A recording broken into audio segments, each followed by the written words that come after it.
Inscreva-se, por favor. Obrigado, tchau.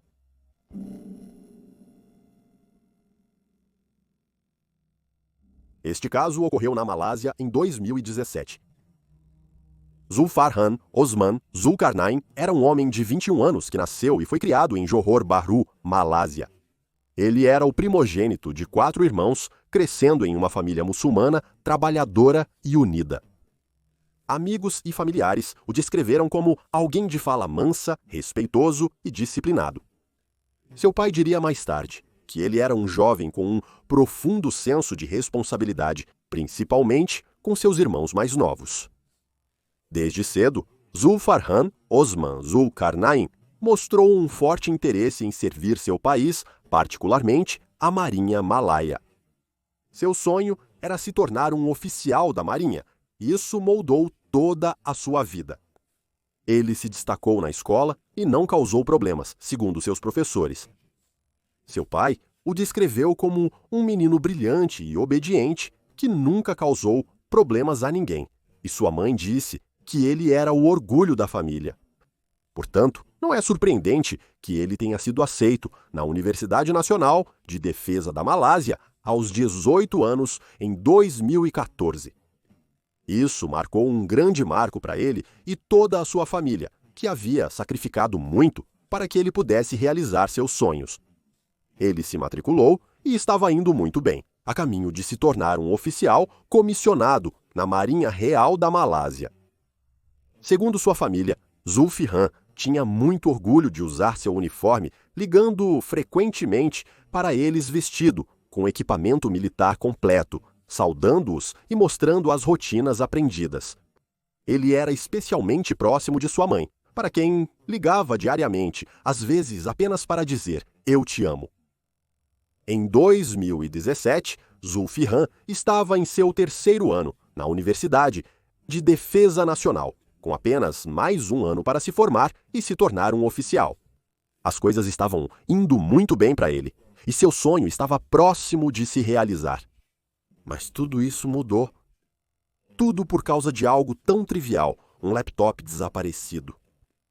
Em maio de 2017, Mohamed Akmal, amigo e colega de dormitório de Zulfarhan Osman Zulkarnain na universidade, descobriu que seu laptop havia sumido. Mohamed Akmal começou a acreditar que Zulfarhan havia roubado, e então ele o questionou sobre o paradeiro deste dispositivo, mas Zulfarhan negou ter levado o laptop. Ele jurou de pés juntos que não fez tal coisa, mas ele podia ver que Mohamed Akmal não acreditava nele. A verdade é que ele não havia levado o laptop, mas Akmal se recusou a acreditar nisso. A coisa correta a fazer agora seria entrar em contato com as autoridades que poderiam investigar e chegar a uma conclusão civilizada sobre o paradeiro do laptop. Mas isso não foi o que aconteceu nem de perto. Em vez disso, Akmal agiu por conta própria. Ele consultou um bomo, que é um curandeiro tradicional ou xamã, em desespero para encontrar o culpado. O bomo que ele procurou era o pai de um de seus colegas cadetes, e era um cadete que mais tarde se envolveria no que estava por vir. O bomo realizou uma série de orações que são projetadas para produzir uma visão da verdade. Após essas orações, ele afirmou ter uma visão, identificando Zulfarhan Osman Zulkarnain como o ladrão. Ele estava completamente errado. No entanto, essa acusação sobrenatural inflamou ainda mais a suspeita e a raiva de Akmal, tanto que ele se tornaria o instigador de um dos casos mais terríveis da Malásia. Na noite de 21 de maio de 2017, as tensões no dormitório universitário haviam atingido um ponto crítico e perigoso. Um grupo de colegas cadetes de Zulfarhan, muitos deles amigos íntimos de Akmal, começou a interrogá-lo sobre o laptop desaparecido e a forçar uma confissão. Akmal e outros 18 estudantes confrontaram Zulfarhan em um quarto, determinados a obter respostas. Zulfarhan Osman Zulkarnain estava em seu quarto do dormitório, quando o grupo de cadetes decidiu marchar até lá. Eles invadiram o lugar, o que, como você pode imaginar, o assustou muito. Sem dizer muito, Zulfaran foi levado à força de seu próprio quarto e fisicamente detido. Então eles o levaram para o quarto 0305. Este era o quarto onde o horrível ataque aconteceria mais tarde. Ele foi levado para o quarto e mantido refém pelos próprios colegas.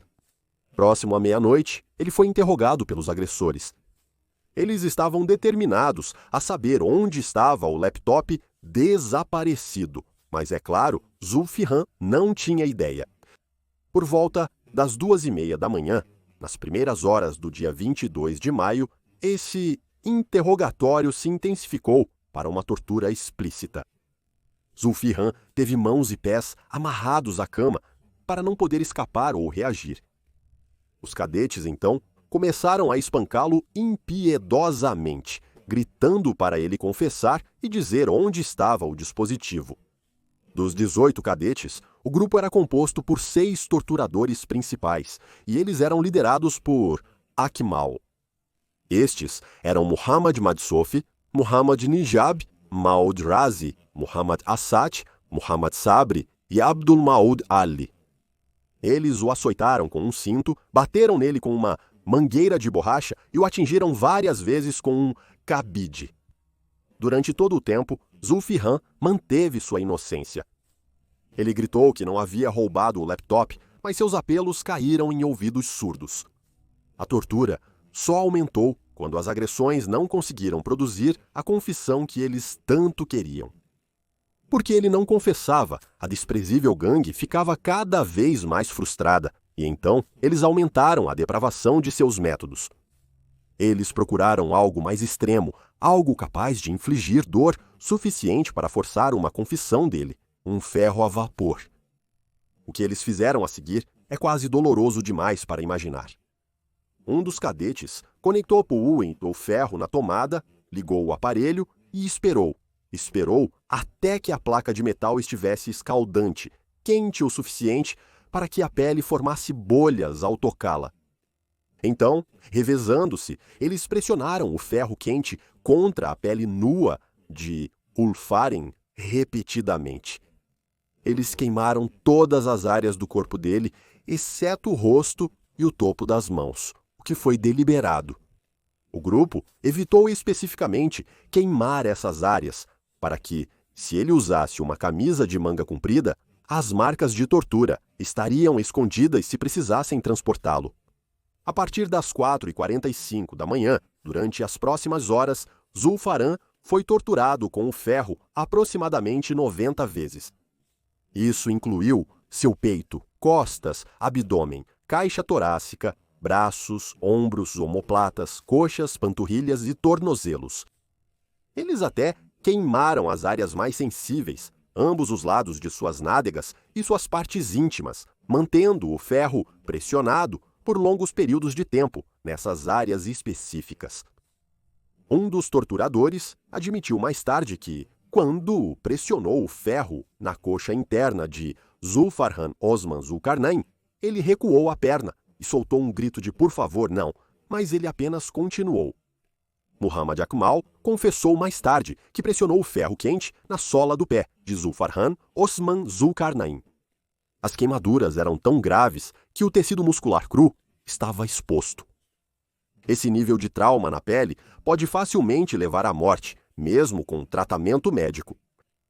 Eventualmente, quando o sol começou a nascer no dia 22 de maio, os 6 finalmente pararam. Zulfarhan Osman Zulkarnain não conseguia ficar de pé ou andar adequadamente devido à dor. Ele suportou o insuportável e, durante todo esse tempo, ele nunca confessou o crime que não cometeu. Quando a manhã chegou, a realização se instalou. Não remorso, de maneira alguma. Era medo de punição pelo que eles haviam feito. Então, com isso, o grupo conspirou para esconder o crime e evitou alertar as autoridades. Em vez de levar Zulfihan para a sala de emergência, eles o mantiveram escondido no dormitório por dias, cuidando dele apenas o suficiente para mantê-lo vivo e para desviar a suspeita, enquanto o tempo todo o impediam de acessar o tratamento médico adequado. O medo e a dor que Zulfarhan Osman Zulkarnain deve ter sentido nesses dias é difícil até de compreender. Sua ausência foi justificada por outros que disseram aos seus professores que ele estava cuidando de um assunto familiar, mas a verdade era que ele estava deitado em um quarto de dormitório com seu corpo tentando combater uma infecção fatal. Os 6 agressores aplicaram alguns curativos básicos em suas feridas, mas eles podiam ver que sua saúde estava se deteriorando e isso estava acontecendo incrivelmente rápido. No dia 27 de maio de 2017, 5 dias após o ataque, a gangue percebeu que Zulfihan precisava de atenção médica que eles simplesmente não podiam fornecer. E então o levaram para uma pequena clínica particular em Bandar-Baru Bangi. E isso ficava muito longe do campus. 4 cadetes o levaram para a clínica, mas mentiram ao médico sobre o ocorrido. Eles disseram ao médico de plantão que seus ferimentos foram causados por uma explosão durante o treinamento militar. Era uma história inventada para evitar a culpa, e Zulfihan foi instruído a concordar com ela, ou ele enfrentaria a punição. Mesmo sem examinar de perto as feridas, o médico podia dizer que Zulfarhan Osman Zulkarnain estava em sérios problemas. Ele estava febril e com dor extrema. O médico aconselhou fortemente levar Zulfihan imediatamente para um hospital. Mas Zulfihan recusou. Isso porque os agressores haviam dito a ele que haveria repercussões se ele tentasse ir. O médico limpou e enfaixou algumas das feridas e instou os amigos a levá-lo ao hospital o mais rápido possível. Os 4 cadetes disseram que fariam isso, mas mentiram. E, em vez disso, levaram Zulfihan de volta ao dormitório. Após isso, passariam longos e árduos dias. Até o dia 31 de maio, a condição de Zulfihan havia se deteriorado ainda mais. Ele estava claramente à beira da morte agora. 2 cadetes o levaram de volta à mesma clínica pela segunda vez. O médico que o tratou inicialmente ficou chocado que Zulfarhan Osman Zulkarnain não foi ao hospital conforme orientado. O médico, novamente, tratou alguns de seus ferimentos e disse para eles irem imediatamente ao hospital, mas já era tarde demais.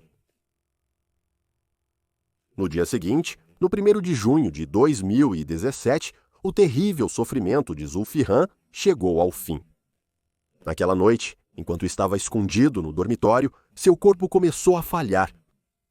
Por volta das 10 da noite, Zulfihan ficou rígido e um dos cadetes finalmente chamou uma ambulância. Os paramédicos correram para o local, mas Zulfarhan foi declarado morto pouco tempo depois. Ele morreu 10 dias após o início da tortura. 10 dias inteiros. Ao chegar ao hospital, a equipe ficou desconfiada ao ver seu corpo sem vida. Essa não foi uma morte comum e certamente não foi um acidente de treinamento. O corpo mostrava todos os sinais de tortura. Havia marcas de queimadura distintas, hematomas e inchaço extremo. De acordo com a autópsia, as queimaduras fatais causaram inchaço generalizado e falência de órgãos devido ao trauma severo e infecção. Os ferimentos eram tão graves que, mesmo se ele tivesse sido trazido no primeiro dia do ataque, provavelmente não teria sobrevivido. Os relatórios de autópsia e a suspeita inicial provocaram uma investigação rápida. A notícia se espalhou, chocando todo o país. No mesmo dia em que Zulfarhan Osman Zulkarnain morreu, a polícia deteve um grande grupo de estudantes à medida que a investigação prosseguia. Pouco depois de sua trágica morte, Zulfarhan Osman Zulkarnain foi levado para descansar em sua cidade natal. Seus pais, que fizeram de tudo para ajudá-lo a realizar seus sonhos, agora tinham que lidar com uma perda inimaginável. E essa perda só se agravou quando descobriram como ele foi morto. Nos dias seguintes, um total de 36 estudantes da universidade foram detidos. Eles eram suspeitos de envolvimento ou que poderiam saber algo sobre o crime. Nas próximas 2 semanas, a polícia reduziu o número de suspeitos envolvidos. Os 6 principais culpados foram presos. Esses eram os responsáveis pela tortura, juntamente com outros 12 que estavam presentes ou envolvidos, mas em menor grau. A polícia recuperou as provas físicas. O próprio ferro a vapor foi recuperado e correspondia ao padrão de queimaduras no corpo de Zulfihan. Os investigadores também encontraram cintos manchados de sangue e mangueiras de borracha no dormitório. Vestígios de sangue também foram encontrados no quarto do dormitório. Mas não apenas isso, pele queimada que havia caído do corpo de Zulfihan também foi encontrada no chão. Em 14 de junho de 2017, 2 semanas após a morte de Zulfihan, as acusações foram formalmente apresentadas em tribunal. Os 18 estudantes foram acusados perante o magistrado. Os 6 foram apontados como os principais perpetradores. Eles foram acusados de assassinato sob a seção 302 do Código Penal, que carrega a pena de morte obrigatória. Os demais estudantes foram acusados de delitos menores, como auxiliar ou falhar em impedir a tortura. Os 18 estudantes acusados se declararam inocentes das acusações. Os 6 principais deram declarações variadas e muitas vezes conflitantes durante a investigação. Coletivamente, eles tentaram minimizar seus papéis, negaram a intenção de matar e enquadraram todo o incidente como uma ação disciplinar e um interrogatório que deu errado. Eles alegaram que nenhum deles tinha a real intenção de matá-lo. No entanto, o caso foi tão extremo que as leis foram alteradas e contornadas para que os 18 fossem julgados no Tribunal Superior. O Tribunal Superior concordou em julgar todas as acusações em um único processo. Isso significava que os 18 estudantes no total seriam julgados simultaneamente, 6 por assassinato e o restante por auxiliar no crime. O palco estava pronto para um caso judicial que capturaria a atenção do país nos anos seguintes. O julgamento iniciou em 29 de janeiro de 2018 no Tribunal Superior. Ao longo do processo, a acusação chamou 29 testemunhas para testemunhar os eventos angustiantes. As testemunhas incluíram especialistas forenses, o médico que tratou Zulfihan, seus colegas de quarto, amigos e até alguns colegas dos acusados presentes no início do incidente. O depoimento deles, combinado com evidências físicas, pintou uma imagem horrível e detalhada do terrível assassinato. O médico que realizou a autópsia apresentou evidências das 90 marcas distintas de queimaduras no corpo de Zulfihan, com fotografias mostrando o músculo exposto, afirmando que essas lesões eram literalmente da cabeça aos pés, exceto no rosto e nas costas das mãos. Os torturadores defenderam-se no tribunal. Todos deram relatos conflitantes, alguns admitindo parte do envolvimento e outros negando categoricamente. No entanto, Mohamed Akmal, que foi o principal instigador, testemunhou. Ele disse que só continuou porque Zulfihan não reagiu. A maioria dos outros tentou dizer que eram simplesmente espectadores e apontaram o dedo uns para os outros. Durante o julgamento, ficou evidente que os acusados tentavam culpar uns aos outros.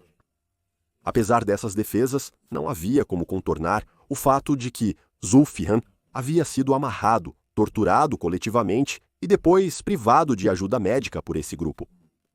Em tribunal, a verdade do sofrimento de Zulfihan veio à tona em detalhes chocantes, tanto que a mãe de Zulfihan, que assistia ao julgamento diariamente, desabou em lágrimas ao ouvir as descrições de como seu filho foi tratado, ouvindo coisas que nenhuma mãe deveria ter que ouvir. O julgamento começou em 2018 e, após anos de audiências e depoimentos exaustivos, a fase de defesa concluiu em abril de 2021. No dia 2 de novembro de 2021, o juiz proferiu a sentença. Todo o país esperava com antecipação para ouvir o resultado. O juiz concluiu que os 6 principais atacantes eram culpados, mas não de assassinato. Ao invés disso, ele condenou todos os 6 como culpados de homicídio equivalente a assassinato, uma forma de homicídio culposo, significando que causaram a morte de Zulfihan sem intenção de matar.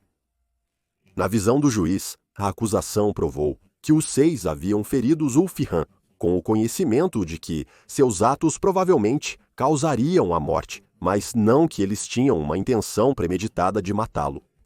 Com isso, todos os 6 foram condenados a 18 anos de prisão pela acusação de homicídio culposo. Além disso, o tribunal considerou 12 dos outros estudantes culpados de causar danos voluntários para extorquir uma confissão.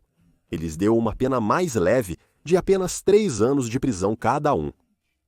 Ao explicar sua decisão, o juiz disse que não havia uma única lesão identificada como a única causa da morte. Sua morte veio de muitas lesões, e essa falta de um golpe fatal específico introduziu uma dúvida razoável sobre a intenção do assassino, basicamente classificando o caso como uma forma brutal de trote que deu terrivelmente errado, em vez de um assassinato premeditado. A família de Zolfagern ficou indignada. Não só eles perderam seu filho, como tiveram que passar por um julgamento exaustivo, um julgamento que durou anos, apenas para os assassinos receberem uma sentença relativamente leve. Eles tiveram que ouvir como seu filho foi amarrado e torturado e depois deixado para morrer lentamente. Então eles ficaram decepcionados com os tribunais. Mas ainda não havia acabado. Os promotores estavam muito descontentes com o veredito. Eles acreditavam que os assassinos mereciam punições muito mais severas. No dia seguinte, entraram com um recurso buscando anular o veredito de homicídio culposo e restabelecer as acusações de assassinato para os 6 envolvidos. Eles argumentaram que a morte foi tão horrível e prolongada que a intenção de causar danos letais deveria ser inferida. No entanto, infelizmente para a família de Zulfihan, eles teriam que esperar mais 3 anos para que os recursos fossem ouvidos. No dia 23 de junho de 2024, um painel de 3 juízes emitiu um documento de 93 páginas condenando os atos contra Zulfihan como atos de violência inumanos raros e extremos. Um novo veredicto foi alcançado. Condenou os 6 homens sob o Código Penal 302, restabelecendo a acusação original. Os 6 agora foram condenados à morte por enforcamento e os outros 12 foram condenados a 4 anos em vez de 3. O juiz disse: este caso está entre os mais raros dos raros, envolvendo extrema crueldade que representa um grave perigo para a sociedade. O tribunal não tolerará tais incidentes.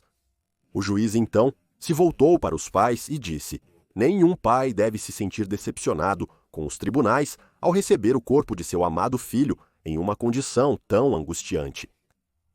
Ao ouvir isso, foi relatado que os pais choraram lágrimas de gratidão no tribunal. Para eles, a justiça finalmente foi feita.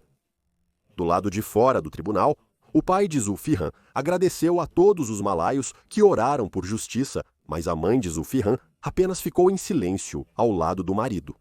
Foi relatado que ambos pareciam sombras de seus antigos eus. Sua mãe diria depois que não tinha mais lágrimas havia tempos. Quando o tribunal de apelação condenou os 6 homens à morte, foi relatado que eles gritaram em tribunal, mas nunca houve um pedido de desculpas direto aos pais de Zulfihan durante ou após a sentença. Seu pai disse: nenhum deles veio para pedir desculpas, nenhum deles nos olhou nos olhos e explicou por que fizeram o que fizeram. Agora, só quando a morte os encara é que eles choram. Eu gostaria de poder dizer que é aqui que o caso termina. Mas, infelizmente, não termina. Os 6 homens exerceram seu direito final de apelação ao Tribunal Federal. Para a família, a espera continuou. O fechamento que eles pensaram que tinham foi tirado deles. Os procedimentos no Tribunal Federal ocorreram no final de 2024 até o início de 2025. Assim, em 28 de fevereiro de 2025, o tribunal proferiu a sentença final. Eles revogaram a sentença anterior e mantiveram as primeiras condenações dos 6 homens por homicídio culposo, não contabilizando para assassinato.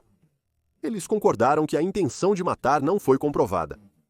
As penas de 18 anos de prisão foram restabelecidas para cada um dos 6 homens. 8 longos anos se passaram para os pais de Zulfihan, e agora eles estavam exatamente onde começaram, e desta vez era definitivo. Os assassinos nunca se desculparam pelo que fizeram. O caso de Zulfihan impactou significativamente a sociedade malaia, aumentando a conscientização sobre o bullying. Ele se tornou um símbolo e sua história provocou um discurso público contínuo sobre o bullying. Desde então, a mãe de Zulfihan disse que perdoa os 6 homens. Em uma entrevista, ela disse que reza para que eles se arrependam e se tornem pessoas melhores, mas ainda luta todos os dias para entender por que eles fizeram o que fizeram. Ela afirmou que perdoar não significa esquecer e que isso era para a sua própria cura, e não porque os assassinos mereciam. Apesar desse perdão muito público, até hoje, os 6 homens nunca a procuraram para oferecer um pedido de desculpas pelo que fizeram. Ao longo daqueles 10 longos dias,